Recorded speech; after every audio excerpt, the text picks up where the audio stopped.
It's AirTalk on LAS 89.3. I'm Larry Mantle.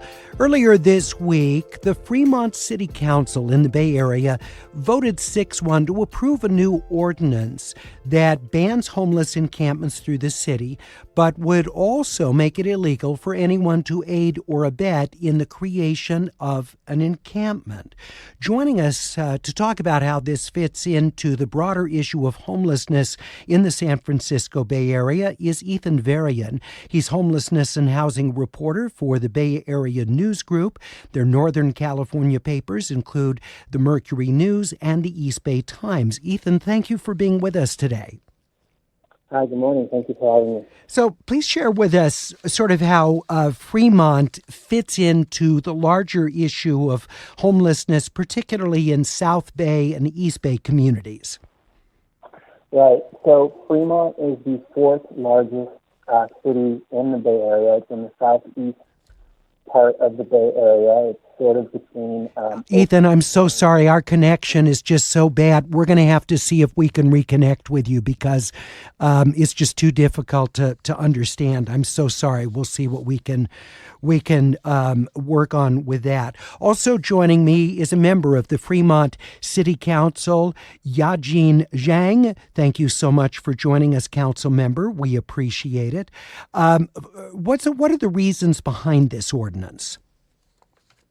Thank you so much for having me. And my name is Zhang and Fremont City Council. The reason behind it is we have received thousands of emails and ask us to help to prevent the homeless occupy the public street and cause disturbance, health hazard, and interrupt with business. And for the past 2 years, we could not do anything. And before I was elected to the position, and we already have a plan to take care of this one. And so when I came on board on December the 10th, and that was the first time we have the first reading of the ordinance. And so we gave much thought, and then until 2 days ago, and we got a final reading, because during the first reading and the second reading, we all have a lot of time doing research and talk to homeless, talk to different organizations, and talk to the citizens. And then so that we, the council member, can have time to decide our vote, whether this is the right thing to do or not. So this measure, this followed the U.S. Supreme Court decision in June, which overturned the Grants Pass Oregon decision. So now cities are able to ban people from sleeping on the streets, even if they don't have enough shelter beds to accommodate everybody who's living on the streets. Your city of Fremont is not alone in passing ordinances like this, but what's getting a lot of attention is the provision in the ordinance which makes it a crime to aid or abet the establishment of an encampment. And one of the concerns, Council Member, is that this could impact social service agencies, nonprofit organizations that are trying to help people, providing perhaps food or blankets if they're living on the street. Can you respond to that concern? Oh, absolutely. Again, thank you so much for having me so that I can clarify the misunderstanding. So the ordinance definition of the violation is setting up the tent. And so the aid and abet the ordinance is if you help the homeless set up the tent, and that is violation, then you could be subject to fine. Does that ever happen? I assume that when tents are set up in public areas or on the street, that it's the person, him or herself, who's doing that, not someone helping them do it. Is that even an issue in Fremont? It's not an issue, but I think that we just want to, I think this is a common language, about municipal code, the aiding and abetting language. But we have discussed so much in the meeting, and also If you read carefully about the ordinance, you would understand the aiding and abetting is for the people who help the violation. The violation's definition is setting up the tent. So it's nothing to do with the food, deliver the blankets. And as a matter of fact, City of Fremont has constantly helped people in that way themselves. All right, we're talking with Fremont City Council member, recently elected Yajin Zhang. Also with us, a former council member from Fremont, who's a civil attorney and a member of the organization Fremont for Everyone, David Bonaccorsi. Mr. Bonaccorsi, thank you for being with us. What are your concerns about the ordinance? Well, good morning. Thank you for this opportunity. And first, I want to extend my heartfelt concern for the fires that LA County has had to endure. And my friend Councilmember Zhang and I just recently promoted an event for fundraising for fire relief. So our hearts are with you. We appreciate that. And our concern, first of all, we'll get to the aiding and abetting, but what has happened is it is simply a crime to be poor in Fremont. And what we have done is shifted the idea of treating our neighbors that happen to be unhoused as people that need help to trying to blame them, to hold them accountable when we are not doing what we need to do to be held accountable, which is provide enough shelter space. What is the gap between the number of available beds and the estimated number of people living on the streets or in vehicles? There's about, last point in time count, we had a little bit over 600. It ranges from 600 to 800. We only have 110 beds. So we don't have enough shelter space. So rather than addressing the need to provide housing, we are going to be playing whack-a-mole with the unhoused. And in the staff report, it was actually December 17th when the council first had it. On the very first meeting, without any prior vetting with Fremont for Everyone or anybody else, the city council steamrolled ahead with a couple of new council members, including Councilmember Zhang, with this ordinance. And what the staff said, truthfully to the council, is that even if you enacted this ban, it is not going to reduce overall homelessness in Fremont. So what you're doing is just simply criminalizing behavior. And then we can get to the aiding and abetting, which under this ordinance, it defines under 8.90.02, and you'll never hear a band supporter actually quote the ordinance itself.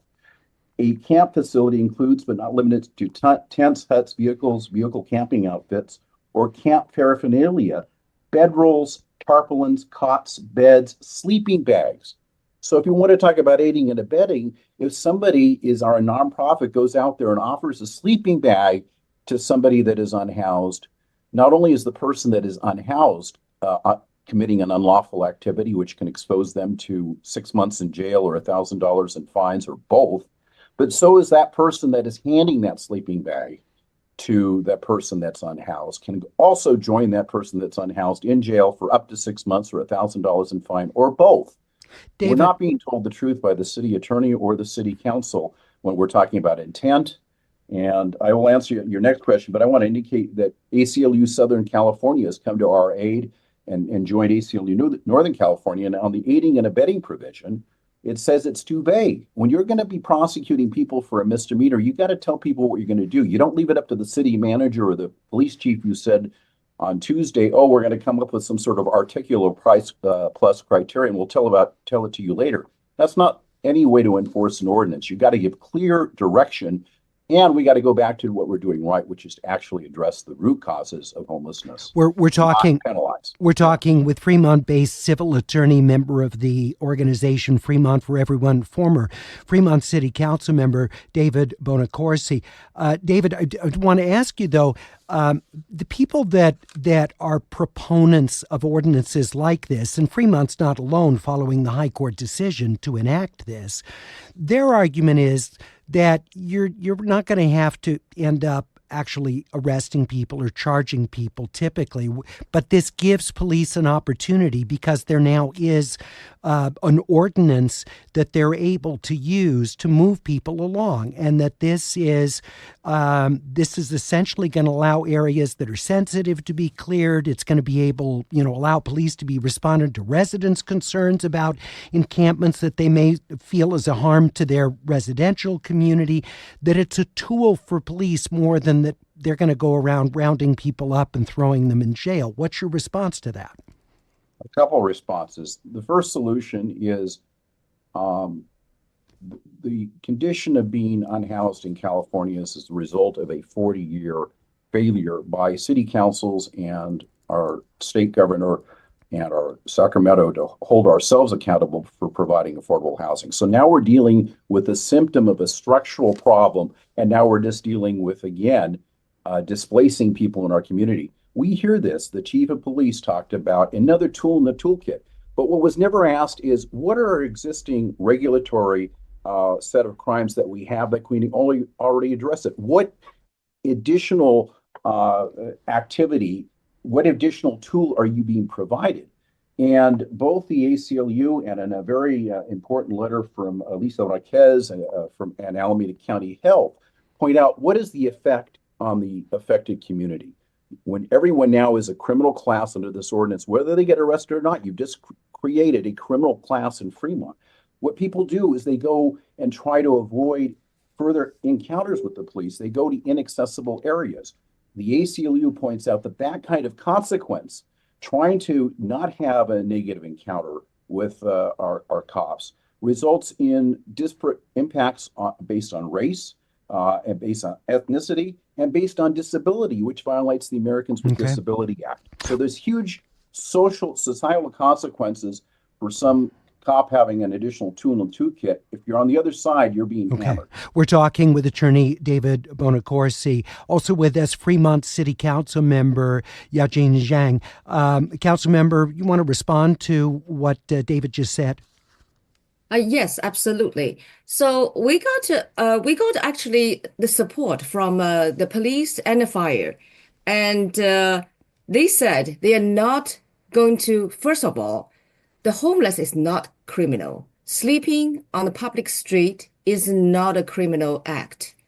The reason is there is 20% of the people, very small percentage of the homeless, cause 80% of the calls that the police has to take care of, the emergencies. And that the ordinance is just for that cause. And the police, and also I received numerous emails and to support our decision. And one business owner said, there is homeless who camped outside his business and constantly shouting, put on loud music and urinating against his business. And they also chased him towards his door and stepped on his door. He almost got killed. And he called the police. Police said he cannot do anything about it. And so his employee, one of the employee, a female, just quit. And so this is one of the reasons. Let me ask you, Councilmember, why would the police say they can't do anything? Because you just mentioned what are multiple violations, I'm sure, of Fremont's ordinance. You can't urinate on a business publicly, that you can't play loud music above a certain decibel level. Pretty much every city has bans. So why would police say, no, there's nothing we could do? Well, you can also just ask them to comply, but if they don't comply, what else can you do? You can't cite someone for those violations that the business owner mentioned? I am not so sure, but from I understand that there's nothing they can do unless they are physically get into his private business, but then he's outside the business. And it's the same thing as land research. And homeless just camped outside the land research. And so the land research has been calling us, asking for actions for over 2 years. And so they have invested $1 million to put up the fence. And the dogs just running around attack the employees. And some people, business said, because of that reason, they do not want to come to come to Fremont for business, and some business actually left. But this is not only for business only, it's for people's safety, the housed and unhoused. I think this is one of the tools, it's not the two. And I also want to see this is the beginning for us to seriously address this homeless issue. Something has to be done. We're talking with Fremont City Council member Yajin Zhang joining us. Also with us, and we got him back on a better line, Ethan Varian of the Bay Area News Group. Its papers up in Northern California include the Mercury News and the East Bay Times. Ethan covers homelessness and housing for Bay Area News Group. Ethan, thank you. Glad we got you on another line. Can you put this sort of into context of what's happening regionally near Fremont? Yeah, absolutely. So this is happening in the Bay Area and across the state and across western states. So there was a landmark Supreme Court ruling last summer in June, basically doing away with any restrictions or expectation that local governments provide or offer homeless people shelter before clearing their encampments. It also cleared the way for cities to enforce these sort of strict camping bans. And so in the wake of that ruling, we've seen cities across the Bay Area ramp up sweeps or adopt new encampment policies or more strictly enforce the policies they already have on the books. We've seen San Jose and Oakland ramp up sweeps. We've seen San Francisco start citing more homeless people for public camping. Berkeley's updated its ordinance. San Mateo County now makes it illegal to refuse shelter if you're living on the street. But where it really comes down to with these ordinances, where the rubber meets the road, is enforcement. Because many cities across the state, including Los Angeles, have similar rules on the books when it comes to camping restrictions. But that doesn't necessarily mean police are going out and handing tickets to everybody. It's often used as a specific tool for specific encampments. Having that said, there is an increasing worry among advocates and even among some local officials near Fremont that this could trigger more similar ordinances because neighboring cities are worried, whoa, is Fremont trying to kick all of their homeless people out into my neighborhood, into my city? The mayor of San Jose, Matt Mahan, who's taken a pretty tough line on encampment, has told me, has raised this concern specifically that smaller cities in the area could be trying to push out their homeless residents into urban centers with more services and more shelter. So that's sort of the dynamic that we're seeing play out in the Bay Area. You know, I think, Ethan, of San Jose as a pretty liberal city, but it seems like homelessness has really brought about a shift in local politics. Yeah, absolutely. The mayor here, Matt Mahan, he ran on homelessness. He took, you're right, San Jose has a long history of progressive politics and union-backed politics, and he sort of bucked that trend because people were so frustrated with what they were seeing on the streets and wanted someone to bring about change. And so he's been taking a tougher line on encampments, expanding no camping zones, not a no camping restriction throughout the whole city. But at the same time, he's making a very big push to add shelter space, particularly what he calls interim housing, which is sort of like tiny homes or converted motel rooms, private room shelters where homeless people may be more willing to go because they often have reservations about going to group shelters because they have safety concerns or don't want to adhere to curfews or restrictions like that. Ethan, thank you very much. Appreciate you setting the larger regional context of what's happening with homelessness in the Bay Area. Ethan Varian, homelessness and housing reporter for the Bay Area News Group, including the Mercury News and the East Bay Times. My thanks to Fremont City Council member Yajin Zhang and David Bonaccorsi, former Fremont City Council member, civil rights attorney, member of the Fremont for Everyone leadership team. It's AirTalk on LAist 89.3.